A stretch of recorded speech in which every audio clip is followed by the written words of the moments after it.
अस्सलाम वालेकुम, मैं हूं मोहम्मद सलीम गादी और आप देख रहे हैं अपना बखर। अनहोनी हुई होनी, पाकिस्तानी क्रिकेट टीम कौम की दुआओं से सेमीफाइनल में जगह बनाने में कामयाब हो गई है।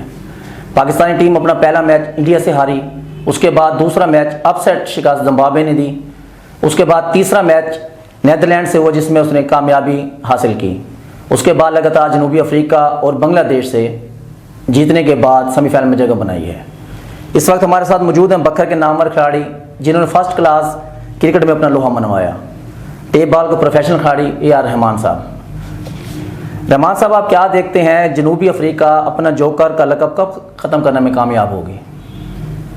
सलीम भाई, पहले तो मैं ये कहूँगा कि जो यहाँ जनूबी अफ्रीका टीम है तो ये शुरू से ही एक बैड लक टीम है जो किसी भी इवेंट में हर टूर्नामेंट में फेवरेट होती है और बाज़ टाइम ऐसा मैच ये लूज़ कर देते हैं जिसके यानी कि तवक्को भी नहीं होती कि यार जनूबी अफ्रीका इस टीम से कैसे हार गई। तो इसलिए कहीं ना कहीं पाकिस्तान को तवक्को थी कि जनूबी अफ्रीका टीम कहीं ना कहीं एक ऐसा मैच लूज़ करेगी जिधर पाकिस्तान टीम को फ़ायदा होगा और वो ऐसे ही हुआ। फिर पाकिस्तान कल अपना पहला सेमीफाइनल न्यूजीलैंड के खिलाफ खेलने जा रहा है। आपके लिहाज से सिडनी में टॉस की कितनी अहमियत होगी? सलीम भाई, मैं पहले तो ये कहूँगा कि टॉस जो सिडनी ग्राउंड है ना, तो उसमें अगर मौसम आपका थोड़ा साफ़ होता है तो उसमें चेस थोड़ा आसानी होता है। अगर टॉस थोड़ा कॉस्टली हो जाए मौसम तो फिर पहले टॉस बहुत ज़रूरी है। तो मेरे नज़र में 160-165 विनिंग स्कोर होगा। पाकिस्तान और न्यूजीलैंड मुतअद्दिद बार आमना सामना हो चुका है और पाकिस्तान ही हमेशा जीता है। अब आप क्या देख रहे हैं? पाकिस्तान और न्यूजीलैंड का अगर टीम का मुआवजा किया जाए तो मेरी नज़र में न्यूजीलैंड की टीम ज़रा बैलेंस टीम है, तो वो टूर्नामेंट की भी फेवरेट है और पिछले साल भी उन्होंने T20 वर्ल्ड कप का फ़ाइनल खेला है और इस साल भी वो सेमीफाइनल की दौड़ में शामिल हैं। अगर बात की जाए लक के हिसाब से तो मेरी नज़र में पाकिस्तान का जो पड़ला है ना वो भारी रहेगा। क्या बाबर आजम और रिजवान की ओपनिंग बरकरार रखनी चाहिए या उसमें कोई तब्दीली करनी चाहिए? मेरी नज़र में ना उनको थोड़ी चेंजिंग करनी चाहिए।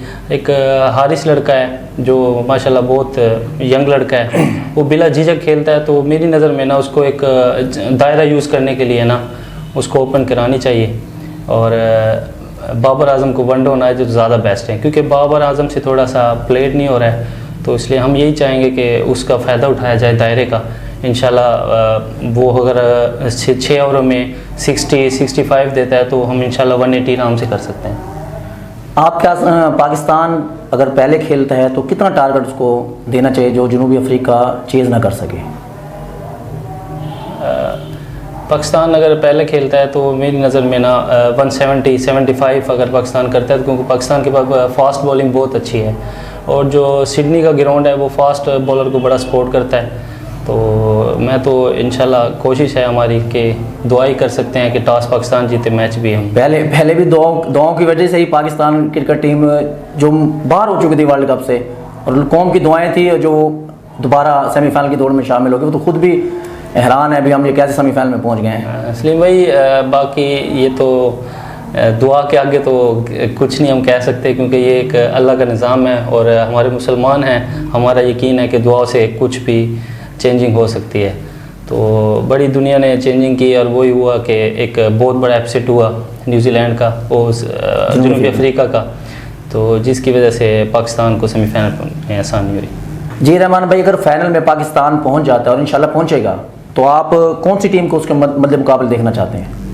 सलीम भाई, मैं तो यही चाहूँगा कि 92 वाला सीन हो और इंग्लैंड फाइनल में आए, क्योंकि जो इंग्लैंड की टीम है वो पाकिस्तान से थोड़ा सा जो लक के हिसाब से है वो थोड़ा सा नीचे है और मैं तो यही चाहूँगा कि इंग्लैंड पाकिस्तान के इंशाल्लाह 92 की तरह हमारे T20 वर्ल्ड कप भी पाकिस्तान के नाम हो। पाकिस्तान और न्यूजीलैंड में से आपकी कौन सी टीम फेवरेट है?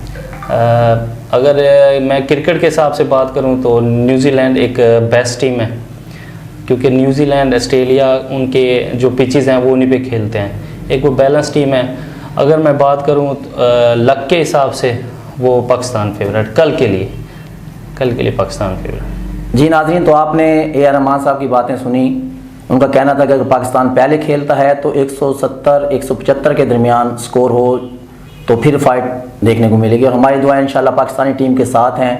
अल्लाह तबारक व तआला पाकिस्तानी क्रिकेट टीम को कल भी सुरखरू करे और फाइनल में भी इंशाल्लाह पाकिस्तानी टीम फतह याब हो और वर्ल्ड कप लेकर पाकिस्तानी कौम को तोहफा दे। बहुत शुक्रिया। ऐसे प्रोग्राम हम आपके लिए लाते रहेंगे, तो देखते रहिए अपना बखर।